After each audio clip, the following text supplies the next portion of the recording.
रावेर तालुक्यातील पाल वनक्षेत्रातील गारबर्डी परिमंडळातील कक्ष क्रमांक 32 मध्ये अवैधरित्या डिंक संकलन आणि वाहतूक सुरू असल्याची गुप्त माहिती वन विभागाला मिळाली होती। या माहितीच्या आधारे 25 मार्च रोजी वन विभागाने धडक कारवाई करत 4 आरोपींना ताब्यात घेतले। या कारवाईत तब्बल 110 किलो धावडा डिंक जप्त करण्यात आलाय। अटक करण्यात आलेल्या आरोपींमध्ये मध्य प्रदेशातील मेंढागड आणि मांडवखेडा येथील 4 जणांचा समावेश आहे।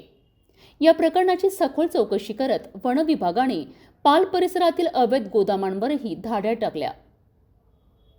या धाडीत धावडा, सलाई आणि कड या प्रजातींचा तब्बल 7500 किलो डिंक जप्त करण्यात आलाय। जप्त करण्यात आलेल्या मुद्देमालाची एकूण किंमत सुमारे 15 लाख रुपये असल्याचे सांगण्यात आले आहे। यासोबतच कारवाई दरम्यान एक 4 चाकी आणि एक दुचाकी वाहनही जप्त करण्यात आले। या प्रकरणी भारतीय वन अधिनियम 1927 आणि वन्यजीव संरक्षण अधिनियम 1972 अंतर्गत गुन्हा दाखल करण्यात आला आहे। ही संपूर्ण कारवाई उपवनसंरक्षक कृष्णा भवर आणि सहाय्यक वनसंरक्षक सत्यजित निकत यांच्या मार्गदर्शनाखाली पार पडली आहे। वन परिक्षेत्र अधिकारी शीतल नगराळे आणि त्यांच्या पथकाने ही मोहीम यशस्वीरित्या राबवली। वन विभागाच्या या धडक कारवाईमुळे अवैध डिंक संकलन करणाऱ्यांमध्ये मोठी खळबळ उडाली असून पुढील तपास सुरू आहे।